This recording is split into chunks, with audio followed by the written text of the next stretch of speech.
అందరికీ welcome to రుచి tech YouTube channel. ఈరోజు మనం కండక్ట్ ఆఫ్ డిమాండ్ సర్వే అంటే ఏంటో చూద్దాము.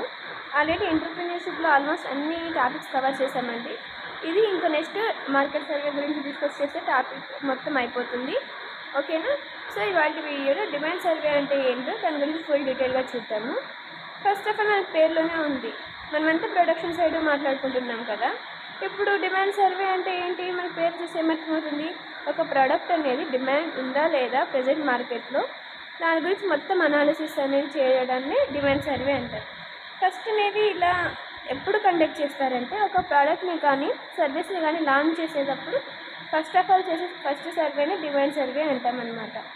ఇది మొత్తం సర్వే చేస్తుందన్నాం కదా, ఇది క్వాంటిటీ మీద డిపెండ్ అవుతుంది. అంటే ఎంత క్వాంటిటీ అనేది దానికి ఎలా ఉంది డిమాండ్ అనేది చూడింది కదా, quantity of demand for a product or service.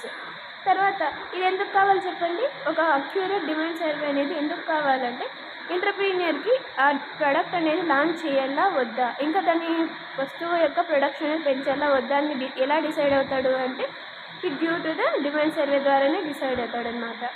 తర్వాత అది ఏ టైంలో ఎంత ప్రొడ్యూస్ చేయాలి అంటే, ఏదైనా ఒక ప్రోడక్ట్ తీసుకున్నాం అనుకో, ఏ టైంలో కరెక్ట్ మార్కెట్లోకి లాంచ్ చేయాలి, తర్వాత ఎంత వరకు లాంచ్ చేయాలి అని బిజినెస్ స్ట్రాటజీస్ ఉంటాయి. అదంతా ఎవరు చెప్తారు అంటే ఈ డిమాండ్ సర్వేనే చెప్తుంది. డిమాండ్ సర్వేనే చాలా ఇంపార్టెంట్ అనమాట. ఒక ప్రోడక్ట్ని లాంచ్ చేయాలా వద్దా, అది ఎంతమంది కస్టమర్స్ దాన్ని ప్రిఫర్ చేస్తున్నారు, మనకి ఏ టైంలో రిలీజ్ చేస్తే మార్కెట్లోకి మనకి ఎక్కువ లాభాలు వస్తాయి, ఇదంతా ఇన్ఫర్మేషన్ అంతా ఎవరు చెప్తారు అంటే డిమాండ్ సర్వే అనేది చెప్తుంది. ఓకేనా? అంటే మనం ఈ డిమాండ్ సర్వే ద్వారా ఏం తెలుసుకోవచ్చు? కస్టమర్ యొక్క అవసరాలు ఏంటి, మార్కెట్ ఇప్పుడు ఎలా ఉంది, ఏది ట్రెండింగ్ అవుతుంది. అంటే రోజు ఒకటి టెక్నాలజీ అని వస్తుంది కదా, ఈరోజు ట్రెండ్ ఉండేది రేపు ఉండకపోవచ్చు. సో మన ప్రొడక్ట్ అనేది ఎప్పుడు బాగుండాలంటే మనం ఏం చేయాలి, ఇదంతా మొత్తం ఓవరాల్గా చెప్పేది ఏంటి అంటే ఈ డిమాండ్ సర్వే. మనం ఆల్రెడీ మాట్లాడుకున్నాం, డిమాండ్ సర్వే అనేది ఒక ప్రైమరీ సర్వే అని. అంటే ఫస్ట్ ఆఫ్ ఆల్ కండక్ట్ చేసే సర్వేని డిమాండ్ సర్వే అనమాట.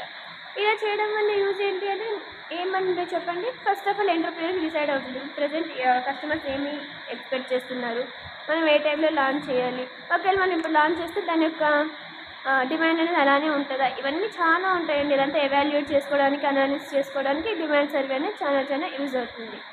ఓకేనా? దీని యొక్క అబ్జెక్టివ్స్ ఏమేమి ఉంటాయి అంటే, టార్గెట్ ఆడియన్స్, కస్టమర్ రిక్వైర్మెంట్స్ ఏంటో తెలుస్తుంది.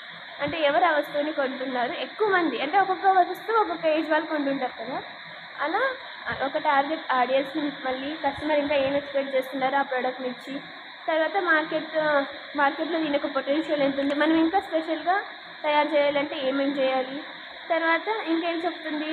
కొన్నిసార్లు దాని యొక్క రేట్స్ కూడా ఇంపార్టెంట్ కదా. ఇప్పుడు ఫర్ సపోజ్ మార్కెట్లో 5 రూపీస్ పెన్ పెట్టారనుకోండి, నేను ఒక కొత్త ప్రోడక్ట్ లాంచ్ చేయాలనుకున్నా, నేను 6 రూపీస్ పెడతానా 3 రూపీస్ పెడతానా? ఎందుకంటే నేను 3 రూపీసే పెడతాను, ఎందుకంటే చాలా మందికి ఆ ప్రోడక్ట్ తెలియదు. సో నేను నా కొత్త ప్రోడక్ట్ని లాంచ్ చేయాలంటే నేను ఎలాంటి టిప్స్ తీసుకోవాలి, ఎలాంటి స్ట్రాటజీస్ పెట్టాలి అనేది ఉంటుంది అనమాట. తర్వాత ఒక ప్రోడక్ట్ని లాంచ్ చేయాలా వద్దా అనేది కూడా ఈ డిమాండ్ సర్వే అనేది డిసైడ్ చేస్తుంది. ఓకేనా? ఇక్కడ మీకు information required for conducting demand survey ఉంది కదా, దాంట్లో ఉంది చూడండి. అప్పుడు analysis of past and present demand for the product. అంటే ఇంతకుముందు ఇయర్స్ దీని యొక్క డిమాండ్ ఎంత ఉంది, ఇప్పుడు ఎంత ఉంది, అది ఒకటి. తర్వాత మనం ఆ ప్రోడక్ట్ని లాంచ్ చేసినాక ఫస్ట్ 10 years దాని యొక్క ఎక్స్పీరియన్స్ ఎలా ఉంటుంది అని అదొకటి. తర్వాత డిస్ట్రిబ్యూషన్ ఛానల్స్, మనం అంటే ఇప్పుడు ఒక ప్రోడక్ట్ని తయారు చేస్తాం, ఓకే, ఎలా డిస్ట్రిబ్యూట్ చేయాలి కస్టమర్స్ వరకు ఉంటాయి కదా, కొన్ని ఏమో ఆన్లైన్ ఆఫ్లైన్, అదంతా ముందునే చూసుకోవాలన్నమాట. తర్వాత మనం లాంచ్ చేసిన తర్వాత దానికి గ్రోత్ ఎంత ఉంటుంది, ఎంతమంది దాన్ని కొనడానికి ఇష్టపడుతున్నారు, తర్వాత కస్టమర్స్ ఒపీనియన్ ఏంటి ఆ పర్టికులర్ ప్రోడక్ట్ మీద, ఇవన్నీ చాలా ఉంటాయండి. ఇవన్నీ మొత్తం చూసుకునేది ఈ డిమాండ్ సర్వే అనమాట. మీకైతే కాన్సెప్ట్ అర్థమైంది కదా, అది చూసుకోండి. ఓకేనా? తర్వాత కొన్ని గవర్నమెంట్ పాలసీస్ రిలేటివ్గా ప్రోడక్ట్ ఉంది కదా, ఇది ఎలా అంటే ఇప్పుడు కొన్ని తీసుకున్నాం అనుకోండి, అది గవర్నమెంట్ పాలసీస్ ద్వారా ఫ్రీగా ఇస్తుంది అనుకో, అలాంటి ప్రోడక్ట్ వస్తే నాకు ఈ లాభం వస్తుందా? రాదు కదా, ఎందుకంటే ఆల్రెడీ గవర్నమెంట్ అది ఫ్రీగా ఇస్తుంది. సో మనం బయట డబ్బులు పెట్టి కొనుక్కునే కన్నా గవర్నమెంట్ ఫ్రీగా వస్తుందని అందరూ మోస్ట్లీ ఏం ప్రిఫర్ చేస్తారు, గవర్నమెంట్ ఇచ్చినా ప్రిఫర్ చేస్తారు. సో మనం కూడా అది పాలసీస్ ఏమైనా ఉన్నాయా లేదా ఆ ప్రోడక్ట్ సంబంధించి చూసుకోవాలి. గవర్నమెంట్ ఏమి ఇస్తుంది అంటే ఏం లేదండి, ఇప్పుడు కొంతమందికి రేషన్ అంటాం కదా, మిడ్ డే మీల్స్ కానీ చిక్కీస్ కానీ ఇవన్నీ ఇస్తున్నాయి కదా, చిక్కీస్ ఉన్నాయి. ఇప్పుడు నేను చిక్కీస్ అవే చేయాలనుకున్నాను, ఆల్రెడీ గవర్నమెంట్ ఫ్రీగా ఇస్తుంది కదా, నేను ఇవ్వాలంటే కొంచెం అలా కొన్ని ఉంటాయి చూసుకోవాలి. తర్వాత మెయిన్ ఇంపార్టెంట్ ఏంటి అంటే మన పక్కన కాంపిటీటర్స్ అనే వాళ్ళు ఎలాంటి ప్రొడక్ట్స్ ప్రొడ్యూస్ చేస్తున్నారు, వాళ్ళ స్ట్రాటజీస్ ఎలా ఉన్నాయి, ఇవన్నీ అనలైజ్ చేసుకోవాలండి డిమాండ్ సర్వే అంటే. ఓకేనా, ఇప్పుడు అర్థమైందని అనుకుంటున్నాను. అవును, డిమాండ్ సర్వే అంటున్నారు కదా, అది ఎలా చేస్తారు అంటే చాలా మెథడ్స్ ఉన్నాయి. కింద ఉన్నాయి చూడండి, కన్జ్యూమర్ సర్వే మెథడ్ అనేసి, collective opinion method, complete enumeration survey method, experts opinion method అని ఇంకా చాలా ఉంటాయి. ఇవన్నీ ఏంటి అంటే ఒక్కోసారి కొన్ని లాంగ్ టర్మ్ ఉండొచ్చు, కొన్ని షార్ట్ టర్మ్ ఉండొచ్చు. ఇప్పుడు కన్జ్యూమర్ సర్వే మెథడ్ ఉందనుకోండి, కన్జ్యూమర్స్ ఉంటారు కదా, వాళ్ళకి డైరెక్ట్ ఇప్పుడు ఫర్ సపోజ్ మీరే వస్తువు కొనడానికి నా దగ్గరికి వచ్చారనుకోండి, నేనే అడుగుతా మీకు ఎలా ఉంది సార్, ఈ ప్రోడక్ట్ నచ్చిందా ఏంటి, ఇంకా ఏమన్నా ఇంప్రూవ్ చేయమంటారా, ఫీడ్బ్యాక్ అడుగుతుంటారు కదా అప్పుడప్పుడు. అది ఫస్ట్ది. సెకండ్ది ఏంటి, collective opinion method. Collective opinion method అంటే ఏమంటే సేల్స్ అని ఉంటుంది కదా, వాళ్ళకి సంబంధించి వాళ్ళకి ఒక ఏరియా ఇచ్చింటారు అనమాట, ఇది ఇందులో మీరు చూసుకోండి అని.